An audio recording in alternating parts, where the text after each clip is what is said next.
امجد خان، عباس خان، خوشحال خان،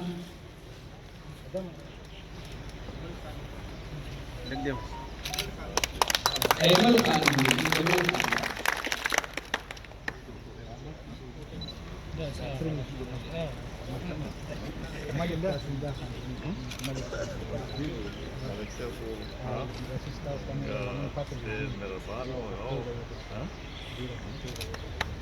ملګرو لاسونه وپړکوئ.